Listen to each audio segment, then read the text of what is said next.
Hey guys, today my mom is going to make something called SADA ROTI in Trinidad.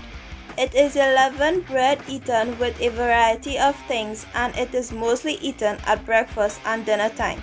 So sit back and let's enjoy the ride. The ingredients you will need are 4 cups of flour, 4 teaspoons of baking powder, 1 teaspoon of salt, approximately 1.5 cups of lukewarm water, and a 1/4 teaspoon of yeast. Okay guys, I may be looking a bit different here today. No, this is my wife Hazel. She is using a recipe here to make SADA roti. First off, we'll need 4 cups of all-purpose flour. So SADA roti guys is originated from our East Indian community here in Trinidad. It is eaten for breakfast and also at dinner time. Well, now that we have added our 4 cups of flour, we need 4 teaspoons of baking powder.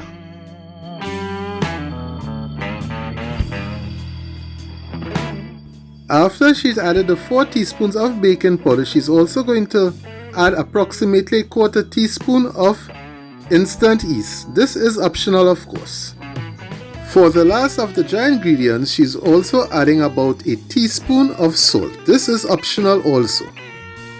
Here she is mixing all of the dry ingredients to make sure everything is properly well incorporated. Now that all the dry ingredients is properly well incorporated, we are going to need approximately 1 to 1.5 cups of warm water. We will first start off with 1 cup for sure. The amount of water you use may depend on the altitude that you live at. So first start off with 1 cup and then you may add the rest gradually. When you have added your water, take your hands and start to mix the water and flour together. This can also be done in one of those fancy cake mixers or also a food processor. You want to mix the flour and water until it comes into a dough ball. When the flour is all combined and started to form a bit of a dough ball, you now start to knead your flour.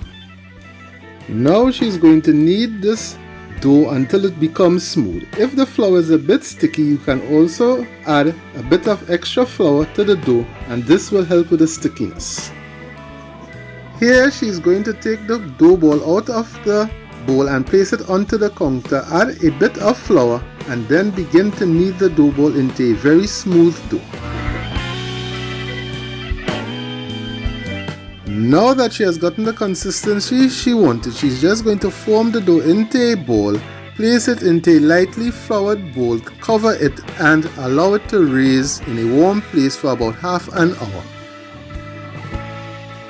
Now that the dough has rested for half an hour, well, a few seconds for you guys, she's going to dust the counter with a bit of flour and then give the dough a light knead before rolling it out into a log. I have to say guys, my wife definitely has a knack for kneading flour. Here she's gently kneading it and forming it into a log at the same time. Now that the dough is rolled out into a log, she's going to start cutting off a piece and roll it into a smaller dough ball. This dough will give you approximately 4 dough balls.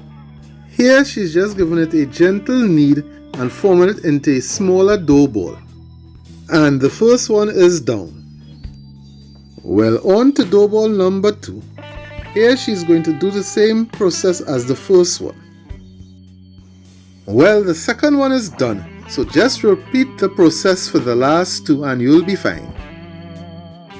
Well, down goes 3 and 4. After this, you will cover them down and allow them to rest for approximately 15 minutes again. While the dough is resting for about 15 minutes, we are going to heat up something called a tawa or a baking stone. Here I'm applying a small amount of oil to make sure that the dough does not stick. Now that our tawa is warming up, let's go roll out our dough. So guys, this is where I come in. I'm going to set 3 of the dough balls aside. Then I'm going to press down on one and apply a bit of flour on it and begin to roll it out. And for those who are wondering why I do not use a rolling pin, well, this is just tradition on my part. I'm following into my grandmother's footsteps. She always used a bottle. You want to roll your dough and also flip it over onto the other side and give it a roll.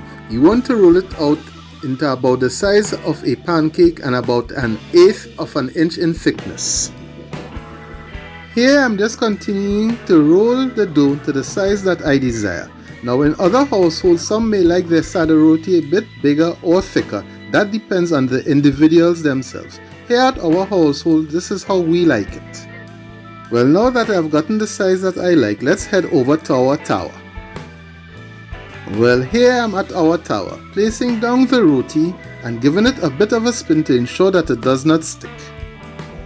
Just leave the roti onto the tower. You will know when it is time to flip. As soon as you start to see the dough beginning to rise, you know it is time to give your dough a flip. Now that I have flipped the dough, I'm just giving it a gentle spin again to make sure that it does not stick. When you have noticed that your roti has begun to rise on this side, gently pull the tower off the burner and place the roti on the open flame and begin to give it a spin so that the roti will begin to swell. After a couple minutes, when you see the roti beginning to show signs of swelling, give it a gentle flip and repeat the same process until you see the dough beginning to swell. Just continue spinning the dough over the open flame. As you can see, the dough is beginning to swell. This is a good indication of all the right things going on. Well guys, it looks like all the right things are happening here. The roti is swelling perfectly. I'm so happy right now guys that all the right things are going on with this SADA roti. When your roti is completely swollen, then gently place the tower back over the flames and give your roti a gentle flip to get some color on the other side. Oh boy, what a pretty sight. This looks absolutely gorgeous. Well, our roti is done. Let's go over the counter and see what our roti looks like. I tell you, this is a thing of beauty here guys. So now I'm going to cut our roti into half and then flip it over and cut it into 4. Oops, before I forget, be careful when cutting into your roti guys. There's a lot of steam in it and I don't want you all to get burned. Ask me how I know. Now that your roti is cut into 4, here I'm going to take a piece and just split it open. I should not need a knife to do this. Now you know you have made the perfect SADA roti.